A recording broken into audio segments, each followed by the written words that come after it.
Halo warga belajar Bina Harapan Bangsa, selamat datang di kelas online Bahasa Indonesia bersama saya Ibu Adinda. Hari ini kita akan mengingat kembali materi tentang teks eksposisi. Nah, sebelumnya apa sih teks eksposisi? Seperti yang sudah kita pelajari, teks eksposisi merupakan teks yang isinya yaitu menjelaskan proses terjadinya fenomena, baik fenomena alam maupun fenomena sosial. Lalu di dalam teks eksposisi itu ada ciri-cirinya. Yang pertama, penyampaian teksnya itu secara lugas. Lalu tentu saja menggunakan bahasa yang baku. Jangan menggunakan bahasa non baku, apalagi menggunakan bahasa slang.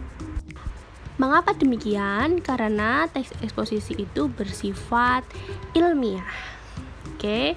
Lalu selanjutnya yaitu yang ketiga, menjelaskan informasi-informasi pengetahuan. Tentu saja, karena di dalam teks eksposisi itu kan tadi menjelaskan adanya fenomena sosial, fenomena alam. Tentu saja di dalamnya itu ada pengetahuannya. Lalu tidak memihak, berarti tidak memaksakan kemauan dari penulis terhadap pembacanya.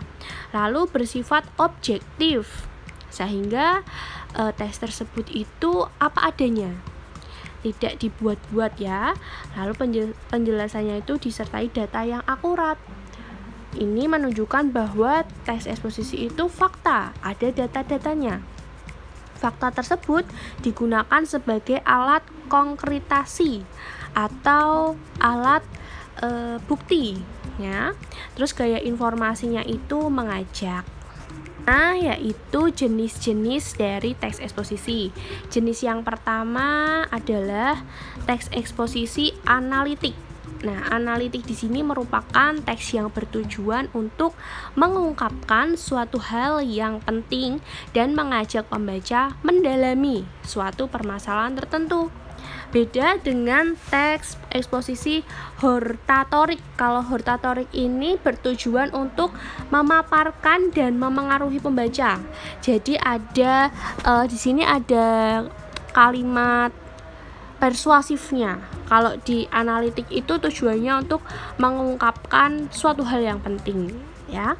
Ciri kebahasaan dari teks eksposisi itu yang seperti apa? Yang pertama ada pronomina. Ingat, pronomina itu kata ganti orang atau benda. Seperti saya, aku, kita, kami, mereka, dia, dan sebagainya. Lalu ada jenis kata adverbia. Adverbia ini merupakan kata yang memberikan keterangan pada verba, pada adjektiva, dan pada nomina. Misalnya, sangat besar. Sangat di sini merupakan adverbia yang memberi keterangan ke kata sifat. Karena besar itu merupakan kata sifat. Yang ketiga, nomina. Nomina itu kelas kata yang dalam bahasa Indonesia ditandai dengan tidak dapat bergabung dengan kata tidak. Misalnya, asap tidak bisa digabung dengan tidak atau tidak asap ya. Lalu kesehatan tidak bisa digabung dengan kata tidak kesehatan. Nah, itu tidak tepat. Selanjutnya ada verba atau kata kerja, yaitu menggambarkan proses atau perbuatan. Nah, verba di sini dibagi menjadi dua, verba aktif dan verba pasif. Lalu yang terakhir adalah adjektiva atau kata yang menerangkan kata benda atau dapat melekat pada kata sangat, sekali, paling, lebih. Contoh, sangat cantik, berarti cantik di sini merupakan kata sifat atau adjektiva. Nah, tugasnya yaitu jelaskan fenomena sosial yang sedang terjadi di lingkungan tempat tinggal kamu secara lisan. Jadi, kamu menjelaskan fenomena apa yang sedang terjadi dengan membuat video. Terima kasih atas perhatiannya dan jangan lupa untuk belajar karena sebentar lagi kita akan melakukan uji modul kedua. Tetap semangat dan selalu jaga kesehatan.